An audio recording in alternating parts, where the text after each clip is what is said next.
Сегодня отвлечемся от рыбалки и от техники и переключим внимание на путешествие.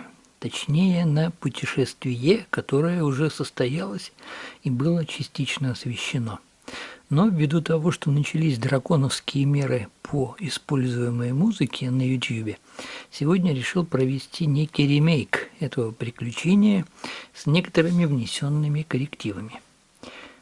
Не буду пытаться даже приближаться к слогу писателя Радищева, автора известного путешествия из Петербурга в, так как кроме слова и слога буду в основном использовать фото и видеоряд поездки 2014 года, чего у нашего гениального предка просто не было.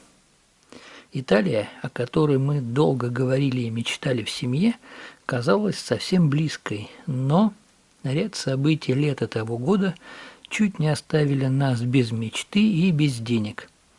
И чтобы не завязываться на турфирмы, мы решили все сделать сами, сидя на диване. Нет, конечно, это не реклама Skyscanner и Booking, но именно благодаря им удалось выбрать наиболее оптимальный маршрут поездки, подобрать оптимальный транспорт и застолбить постоялые дворы, гостиницы по маршруту нашего следования. Оказалось, что на тот момент наиболее удобно добираться до Италии из Хельсинки.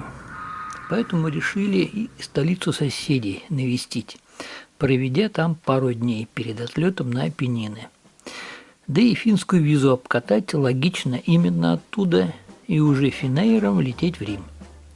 Не знаю, кто как воспринимает финскую столицу, но для меня это почему-то в первую очередь курорт и релакс, по которому хочется не спеша именно ходить и смотреть по сторонам, смотреть на людей, на здания, на парки, скверы, на авто и морскую технику, которую наши северные соседи почему-то всегда содержат в идеальном состоянии, несмотря иногда и на более чем преклонный возраст этой самой техники.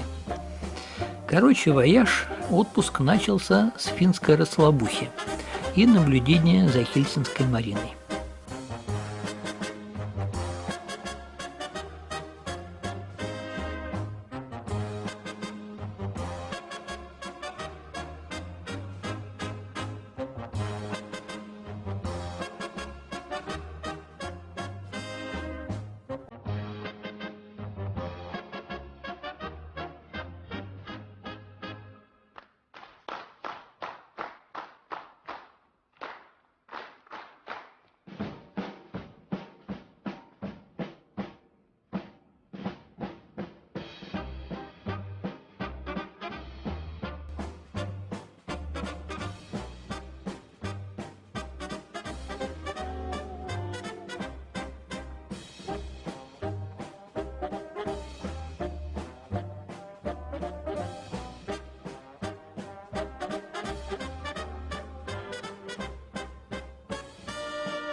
Прыжок на Апеннины. И вот мы уже в шаговой доступности от таких монументальных творений человеческого гения, в сравнении с которыми все наши сооружения кажутся не более чем масштабированными, небольшими, правда весьма аккуратно сделанными копиями.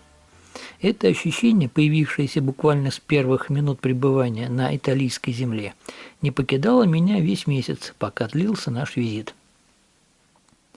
Очень интересно было начинать день практически в центре Рима, наблюдая с крыши из кафе, как просыпается вечный город, чтобы спустя буквально час влиться в этот людской поток. Нет, не поток, конечно же, поточище любопытствующей публики. Конечно же, поточище любопытствующей публики, Понаехавшей в Италию со всех концов света, со всех континентов. Не могу сказать, что постоянно ходил с отвисшей от удивления челюстью. Но поводов, чтобы это было перманентно, Рим давал буквально на каждом шагу. Начиная от архитектуры и заканчивая питьевой водой у фонтанов и в Колизее. Но в полный шок буквально вогнал меня музей Ватикана. Только выставленная, экспонируемая часть предметов, картин и артефактов вряд ли бы уместилась в 5 Эрмитажах и 10 Третьяковках. Я даже представить себе не мог, как и с какой бережностью и благоговением относятся в Ватикане и в Италии к истории. И, судя по увиденному и по отсылкам аудиогида, можно только догадываться, какая безумная масса интереснейшей и ценнейшей информации хранится в запасниках и библиотеке Ватикана. Даже то, что находится в открытом доступе, во многом полностью переворачивает все представления, все исторические учебники, а точнее всю дичь, которую нам втирали, пока мы учились в школах и в институтах. Это касается и истории с географией, и юриспруденции. Рим – первый исторически и документально подтвержденный на Земле город-миллионник с необходимой для этого инфраструктурой, власть, образование, здравоохранение и всевозможными хозяйственными службами. Только по приезду домой заметил, просматривая снятый материал, что совсем рядом с Колизеем, это видно с 3-го этажа, под холмом спряталось 3- или 4-этажное здание, сложенное из кирпича. Здание, у которого были окна, двери, балконы и, правильно, водопровод и система водоотвода. Ребята, это было там и тогда, почти 2000 лет назад, в Древнем Риме. Продолжим разговор об Италии в следующих сериях путешествия.